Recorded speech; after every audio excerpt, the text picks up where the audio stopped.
December 17, 1947. Kolyma labor camp, northeastern Siberia. Negative 52 degrees.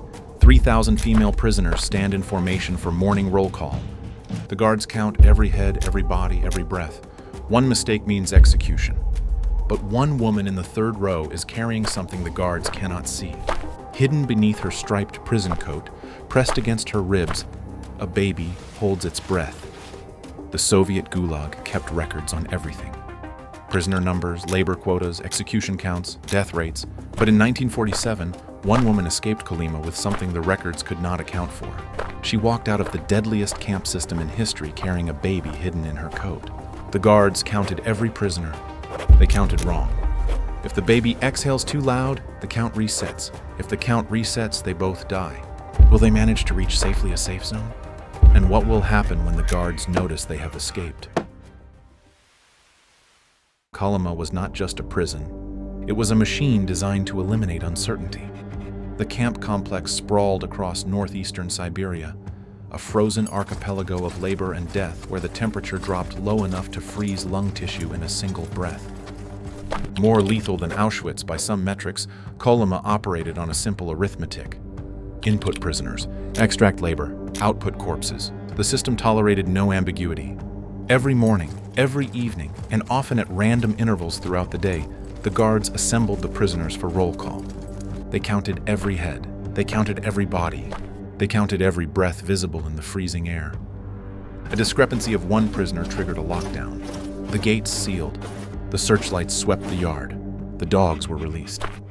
If the missing prisoner was not found within the hour, 10 random prisoners were selected for execution in reprisal.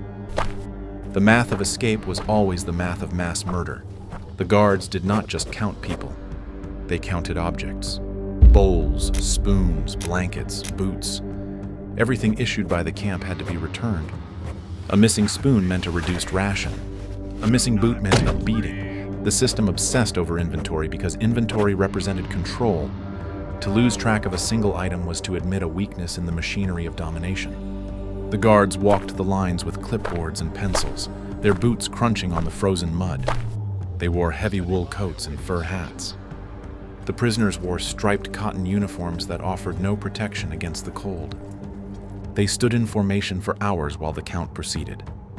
Any movement drew attention. Any sound drew a rifle butt. The silence in the yard was not peaceful. It was the silence of held breath. It was the silence of 3,000 people waiting to see if someone else would die. The camp commandant reviewed the ledgers every night. He signed off on the labor quotas. He signed off on the death rates. He signed off on the execution counts. The paperwork had to match the reality. If the ledger said 3,000 prisoners, there had to be 3,000 prisoners. If the ledger said 50 deaths, there had to be 50 bodies. The bureaucracy was the weapon. The paper trail was the chain that bound everyone to the system. A prisoner could not simply vanish. To vanish was to create an error in the ledger. An error in the ledger was an insult to the commandant. An insult to the commandant was punished with blood. The system could not tolerate ambiguity because ambiguity suggested that the system was not total. And the Gulag demanded totality. But one prisoner realized something the guards never considered. The camp counted bodies. It did not count what those bodies carried. The guards looked at faces. They checked numbers tattooed on skin. They verified uniforms against issuance records. They did not look beneath the coats. They did not listen for second heartbeats. They assumed that a prisoner was a single unit. One body, one number, one life. They did not account for the possibility that a body could hide another life within its shape. The blind spot was not in the fence or the tower or the dog. The blind spot was in the assumption. The system counted what it could see. It did not count what it could not imagine. And in December 1947, one mother decided to exploit that blind spot. She did not plan to cut the wire. She did not plan to bribe a guard. She planned to walk out the front gate while the guards counted her as one. But could a single woman fool the entire system? Would the count really fail? The records do not preserve her name. She is listed only as a political prisoner, a wife of an enemy of the people. In the Gulag, this classification was a death sentence by slower means. She was not a criminal. She had not stolen bread or killed a man. Her crime was association. She was guilty by connection to a husband who had fallen out of favor with the regime. When she arrived at Kolyma, she was already pregnant. Or perhaps she became pregnant in the camp. The records are unclear on this detail. What is clear is that the infant was born in the camp barracks. The barracks were unheated wooden structures where prisoners slept three to a bunk. The air smelled of sweat, sickness, and unwashed bodies. The infant mortality rate in the camp nursery was 90%.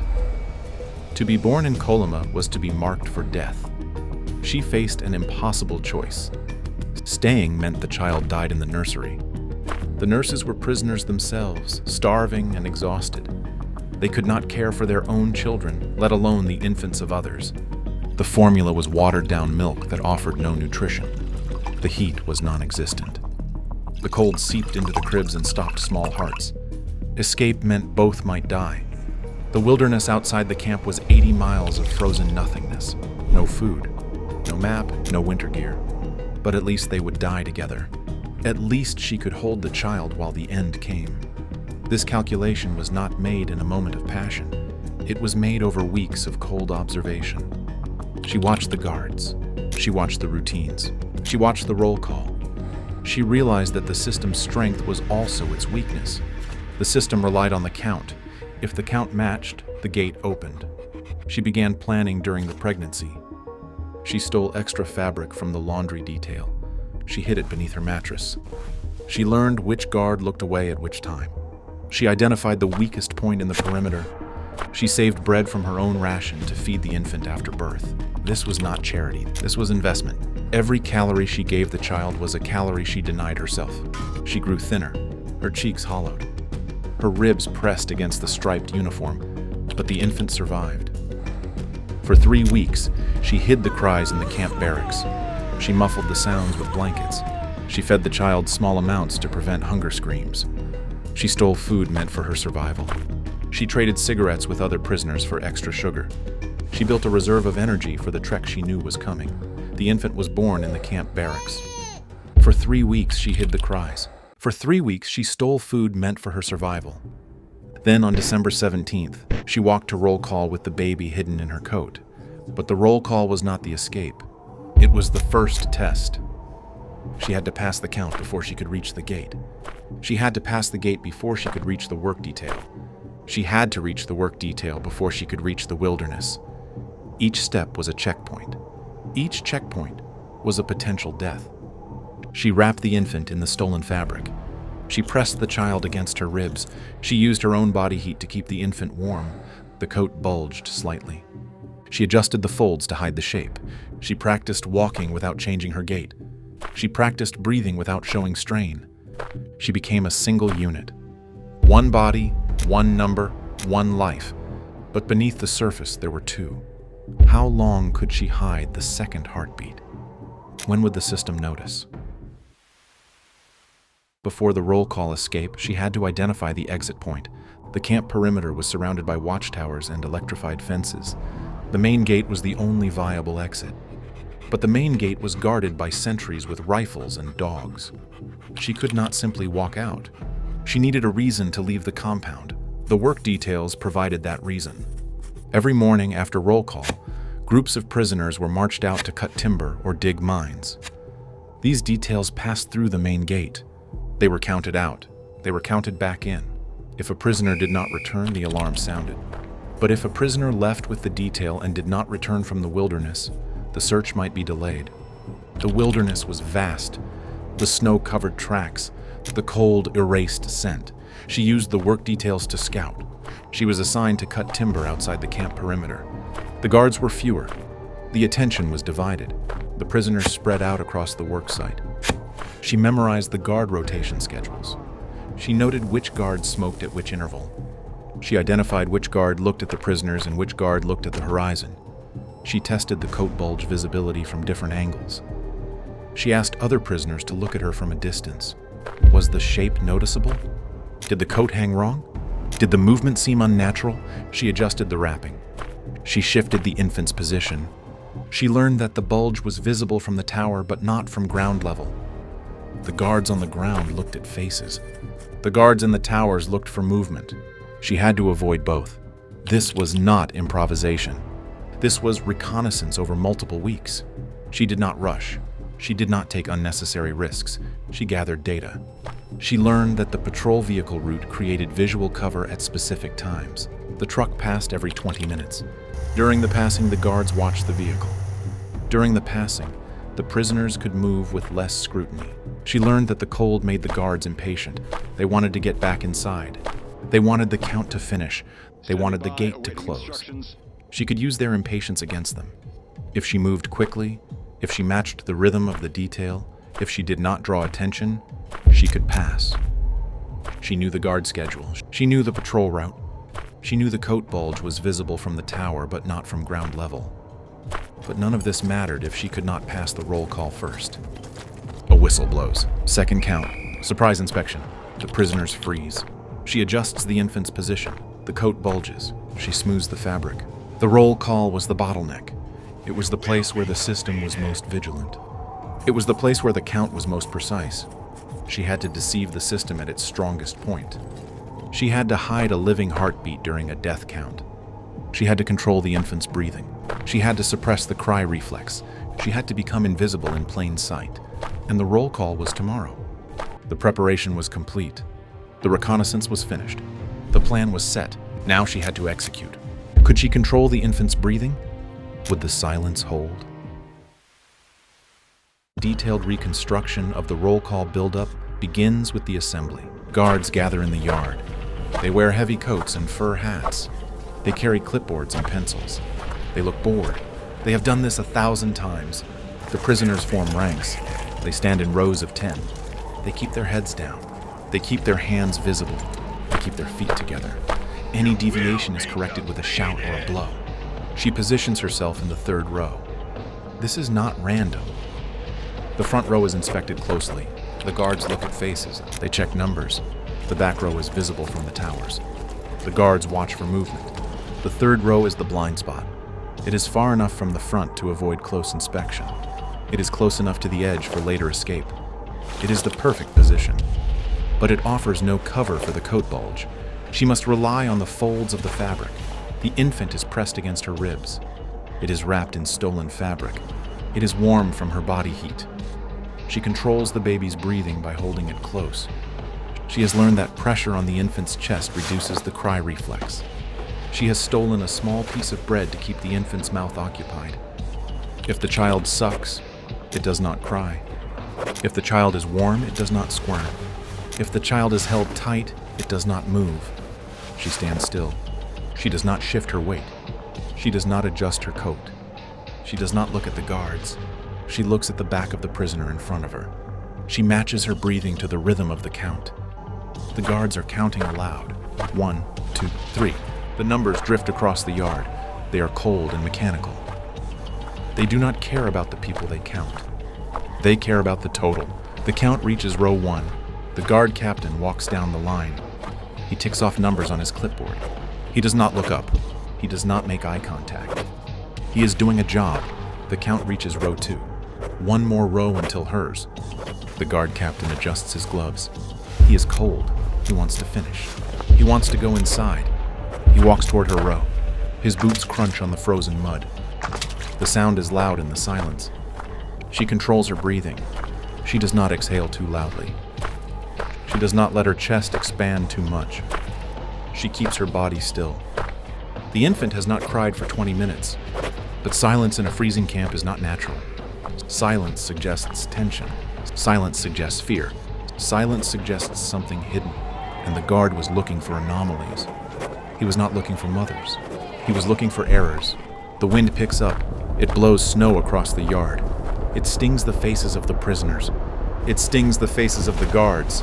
The visibility drops. The searchlights sweep the perimeter. They cast long shadows across the formation. The shadows move with the light. They distort the shapes of the prisoners. They hide the bulge in the coat. For a moment, the light passes over her. The shadow falls across her chest. The bulge is invisible. The guard captain is 10 meters away. He is 5 meters away. He is 3 meters away. He will pass within 3 feet of her position. He will look at her. He will count her. He will decide if she is one prisoner or two. The count is reaching her row. The guard is raising his pencil. The infant is pressed against her ribs. The breath is held. The moment is here. Would the guard look down? Could the baby hold its breath? The guard reaches her row. He stops in front of the first prisoner. He counts aloud. His voice is flat. His eyes are tired. He moves to the second prisoner. He ticks the clipboard. He moves to the third. He is getting closer. She controls her breathing to match the rhythm. She does not rush. She does not delay. She matches the pace of the count. 1, 2, 3. The numbers are seconds. Each number is a step toward discovery or survival. The guard is 2 prisoners away. He is 1 prisoner away. He is standing in front of her. He looks at her face. He looks at her number. He looks at her coat. His eyes linger on the coat for half a second longer than the others. He does not stop. He does not question. He counts her as 1 prisoner. He does not see the second life hidden beneath the striped coat. He ticks the clipboard. He moves to the next prisoner. The breath she was holding releases slowly. She does not exhale too loudly, not show relief. She keeps her face blank. She keeps her eyes down. She keeps her hands visible. The guard continues down the line. He counts the rest of the row. He finishes the count. He reports the total to the captain. The total matches. The count is correct. There are 3,000 prisoners. The numbers. There are no errors. The gate opens for the work detail. The barrier rises. The guards step aside. The prisoners begin to march. She walks with the detail. She does not rush, not lag. She matches the pace of the group. She walks through the gate. Past the sentries, she walks into the freedom of the work site. But the camp is still surrounded by 80 miles of frozen wilderness. And the coat that hid the infant during roll call would now face a different test. The pencil moved to the next prisoner. She did not exhale. The guard continued down the line, counting the rest of the row. He finished. He reported the total to the captain. The total matched. 3,000 prisoners, 3,000 numbers. No errors. The barrier rose. The prisoners began to march. She walked with the detail, matching their pace. The sentries watched from the towers. 80 miles of frozen wilderness lay beyond. The coat that hid the infant during roll call would now face a different test. She did not exhale. Not yet. The gate was still 50 meters away. The guard walked away. She kept her face blank, her eyes down, her hands visible. The count continued down the line. The total would match. It had to, but passing the count was not escape. It was permission to leave the compound. The real danger began now. She must separate from the group. Vanish into the wilderness. Survive the trek. Survive the cold. Survive the hunger. Survive the pursuit. The roll call was the first test. The wilderness was the second. The wilderness does not count. It does not care. It kills without records, without ledgers, without error. The infant must not cry, must not squirm, must not breathe too loudly. The coat must hide the shape. The heat, the life, day 1, negative 40 degrees. Could they survive? Would the pursuit find them? The wilderness journey begins with negative 40 degrees. There is no winter gear. There is no food. There is no map. The coat freezes solid. The moisture from her breath and the infant's breath turns to ice on the fabric. The coat becomes a shell. It traps the baby against her chest. It restricts movement. It restricts breathing. She must thaw it with body heat. She must use her own warmth to melt the ice. She must risk hypothermia to keep the child warm. She walks through the snow. Her feet are wrapped in rags. The rags freeze. The feet go numb. The feet turn black. Frostbite sets in. She does not stop. She cannot stop. To stop is to freeze. To freeze is to die. She walks. She walks. She walks.